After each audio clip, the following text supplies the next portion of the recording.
I'm Deena Englander, and I am a workflow and operations specialist. I help companies figure out what they need in order to be more efficient. So whether it's process development or what kind of software do you need or the transitioning to it, that is my specialty. And my gratification is in seeing people's lives directly impacted on a daily basis because they're working in a happier, healthier, better environment.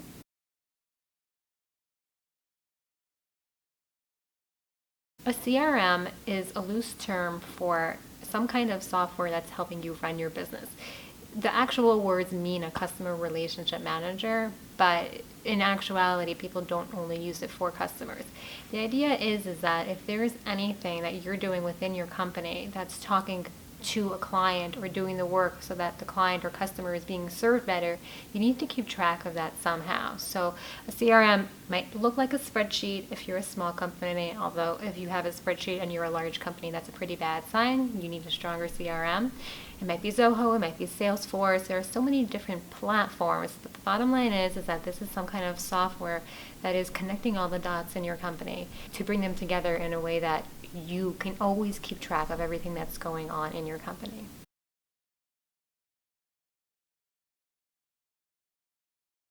So you need a CRM because without one, you don't have any information about how your company is running, how people are doing, are people being served, are you doing a bad job, are you doing a good job, can you do things better? What happens if someone gets sick one day and they don't come to work? Are you going to be able to function, or is the client now not going to be served properly? What happens if now your sales is doing really well because now you have a sales CRM put in place, or your salespeople are doing well, but you don't have a way to follow up on all the actual work. So now you have somebody has this piece of work and you think the client has this project going on, but nobody can really tell you what's happening at any given moment. If you do that, then your company is disorganized and it can't run optimally. Once you put it into structure and you put it into some kind of system, you give it the opportunity to thrive and be much more prosperous than you can without it. It's kind of like being organized. If you're disorganized, there's just a limited amount that you're able to do. Once everything's organized and streamlined, it kind of works by itself and you can accomplish much, much more.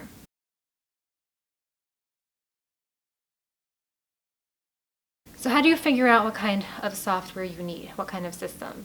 Is it a CRM, a project management, something else? What am I looking at?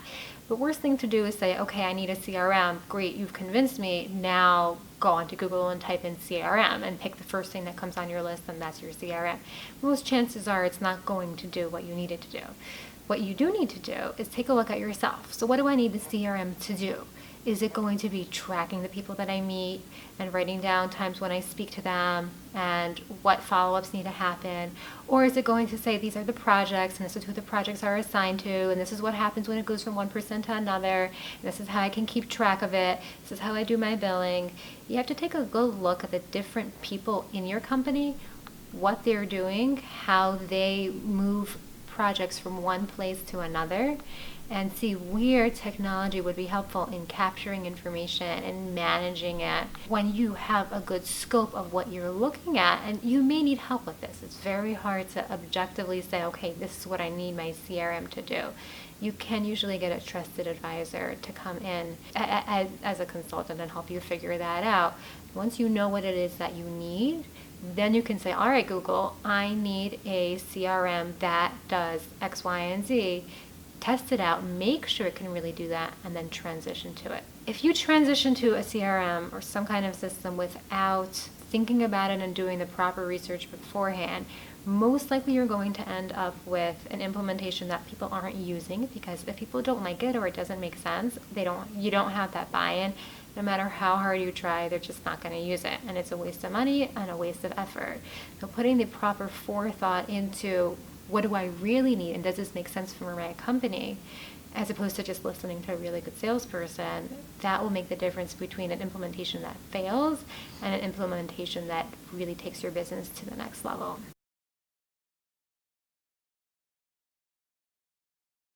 When you want to automate a process, and everyone should be looking towards automating their business as much as they can. The more you automate, the more people don't have to do things and things just happen on their own and the business runs by itself. You're delegating as much as you can to either people or computers or something else. Now, a big fear that I encounter with a lot of my clients is that they're worried about if they let go of control, they're not going to have a good handle on what happens. They won't be able to see it, touch it, feel it as much as they were used to, and they're scared of that. And the truth is they are losing that. But on the other hand, because they're not touching it and looking at it and feeling it, people aren't making mistakes anymore. So yeah, a computer can make a mistake if it's programmed wrong. A person can make a mistake if they didn't have enough coffee that morning. Which one's more likely to have a disastrous effect for the company? More likely you're going to lose the money on the person not thinking right than you will on a computer system that's been tried and tested. The more you automate, the more opportunity you give yourself to grow. If you don't automate, you're limited just by your capacity. I've seen instances where companies got the right CRM in place and automated a ton of information, and their business was able to really compoundly grow because they did that. If they hadn't, they would have been stuck in a really small stage. But now they're much more profitable because of that. And I've seen instances where things can be automated, but the owners are too scared. And I hear they're scared, but they're spending 2 payrolls more just to do one thing that if they would just invest in it once and get that automation in place, they would be able to get rid of that whole thing and make their company that much more efficient.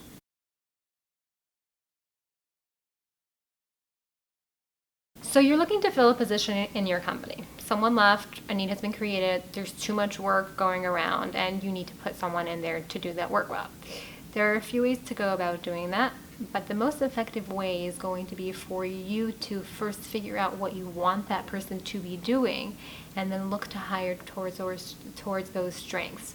Don't just meet people, they make a good impression on you, sure they'll be able to do this, why not, and then hire them, and then totally realize, well, they didn't really have the skills, that's not really what we need as a job, really they have to do something else, and really that's not what they're qualified for, and then they're unhappy, you're unhappy, you spent a lot of money, and it's just a bad experience for everyone. Or worse, you keep that person who isn't a good fit for many, many years. So the right way to go about it is to assess, what do I need done in this company that is not being done now?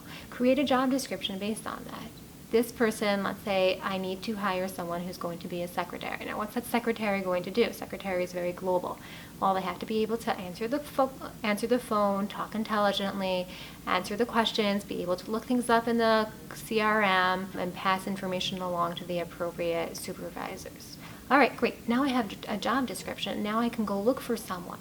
So who's going to be a good fit for that? Before I put out any requests for resumes or job information, I am going to figure out what I want. So for the secretary, let's say I need someone who is a good people person, who can think quickly, and who's comfortable with computer systems. So now when I am going to look for someone, I'm going to look for those characteristics. What I often recommend to people is to create a very short questionnaire that you can just send people that gives you a little feel of their personality. That way any candidate that comes up, you can quickly screen out, are they a possible candidate or are they totally off the ball for this particular job? Now every job has their own specific requirements, so the questions are going to be different for each one. Once you have that initial screening taken out, then you've cut down the time that you need to interview them by a significant amount. Usually I then recommend giving them some kind of like homework to do, like please find me the top 5 best places in Colombia to spend the night at, or something. If they can give you the answers in a way that you would like to see it, then that means that they can actually do a good job and you field tested them. At that point, now you're going to spend an hour interviewing them and time prepping and discussing about it. So now you can actually spend the time, and it's an investment, as opposed to taking the 30 people that all applied and spending 30 hours interviewing each one of them. Now you only have 5 candidates that you're interviewing and they're all top quality. When I look to hire for myself, I give them questions about what would you do if you had a programming question and you couldn't figure it out, what would you do? kind of a little bit open-ended. Another question would be, tell me of a time where you had something that was challenging, and what did you do to overcome it and succeed? Now, if they're going to tell me that it was challenging, so I just passed it on to someone else, I'm not looking for that skill. I'm looking for a problem solver. That's the wrong answer. If they tell me that they researched it and they consulted with their colleagues and came up with an answer and implemented it, that's great. If I ask them about a time that was rewarding in their profession, or it's just something that is a very rewarding feeling for them in the workplace, if they tell me that it's rewarding to write 1,000 lines of code, that's not what I want. I want someone who's a good problem solver. If they tell me that it's rewarding to put a solution in that made a company happy, like, that's the kind of answer that I'm looking for.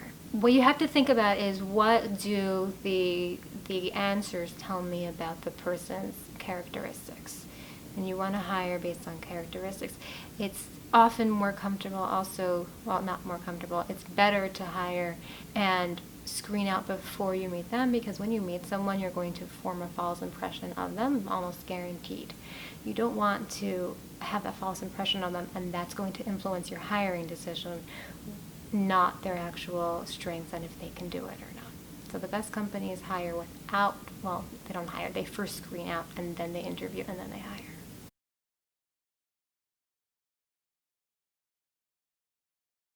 Thing that entrepreneurs need to be aware of is keeping track of themselves.